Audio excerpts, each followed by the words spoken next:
All right. Welcome. Good morning. Welcome to another episode of Talk Nerdy to Me. It's Monday, the 17th. Hope you all had a good weekend, everyone out there in the Rumbleverse. I got a couple of good ones here. Well, like I said, as our normal process goes with this show, we're just going to be short and sweet. We'll try to keep it quick. I could talk all day about this, so we'll just pick a couple of interesting ones, and we'll move on. All right. So without further ado, let's kick it off. Interpol. So we'll announce some good news every once in a while. Interpol led operation to take down Black Axe cybercrime organization. Um, Pretty interesting with this. So Interpol announced that they arrested 75 individuals as part of a coordinated global operation against the organized crime syndicate called Black Axe. Black Axe, so this was operating out of West Africa.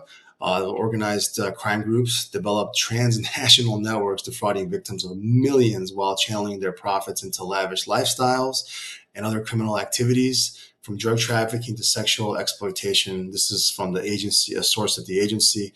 The law enforcement effort, um, it was codenamed Jackal, involved participants of Argentina, Australia, Ivory Coast, France, Germany, Ireland, Italy, Malaysia, Nigeria, Spain, South Africa, UAE, UK, and the US. So this was truly a global, sounds like a global effort to catch this group.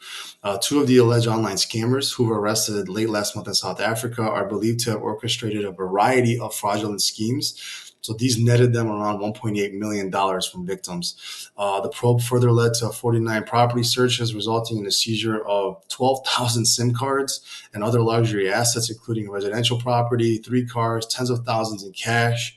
And they also intercepted 1.2 million euros within the suspects' bank accounts. Illicit financial funds are the lifeblood of transnational organizational crime, and we have witnessed how groups like Black Hacks will channel money gained from online financial schemes into other crime areas such as drugs and human trafficking. This is according to Stephen Kavanaugh from Interpol. So very interesting, pretty crazy. I'm curious as to how they tracked all this down and actually were able to coordinate with that much personnel, that many agencies from across the globe. So very interesting with that one. Um, One more I'll cover today.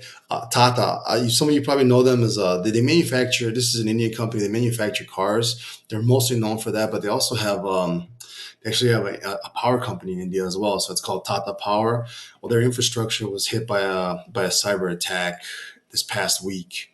Um, Indian energy company Tata. Let's see what we got here. Power company Limited, India's largest integrated power company, on Friday. They confirmed that this was a targeted attack by a cyber attack.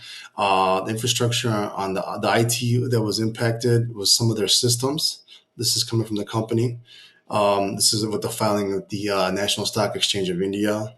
It further said it had taken steps to retrieve and restore the affected machines, adding it put in place security guard layers for customer facing portals to prevent unauthorized access. The Mumbai based electrical company, part of Tata Group, the conglomerate. That's where I know them from for with the cars. Did not disclose any further details on the nature of the attack when it took place. They said they had a cybersecurity firm. Let's see, Recorded Future in April disclosed attacks mounted by China. So I guess this is some other China linked terror group, according to this, because they're targeting Indian power grid and different types of organizations like telcos. The network intrusions were said to have been aimed at least seven Indian state load dispatch centers responsible for carrying out real time operations for grid control and electricity dispatch within these respective states. The attacks were attributed to an emerging threat cluster. Um, Record Future, which is a cybersecurity firm, it's tracking it under the name Threat Activity Group. So Tag 38 is how they're tracking it. The company further assessed that the targeting is intended to facilitate information gathering related to critical infrastructure assets or is likely precursor of future activities.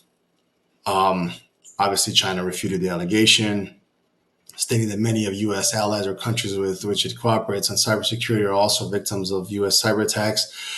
I've seen a lot of these. I only covered these two, but there's a lot of different things that came out over the past few weeks. I mean, this is an ongoing thing. We're seeing a lot of activity come from China, or at least a lot of blame going to China. I'm not. I mean, I'm not. I wouldn't be surprised if it is true.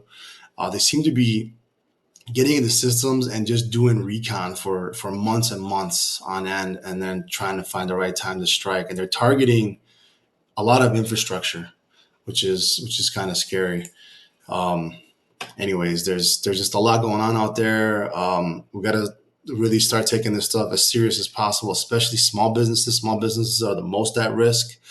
Um, that's why we work with our local communities here within Cinch. Um, Cinch IT, we've got locations throughout the U.S. I'm in the Arizona area. If anyone has any questions, anyways, you guys can post in the comments below.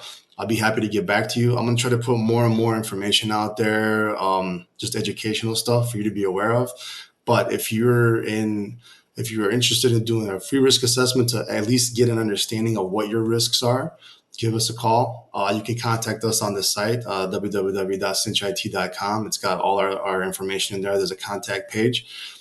Any of those locations that are near you, we can actually send out our techs to your site and do a free risk assessment for you and give you some info on what risks you're facing and some recommendations on how to improve your security posture.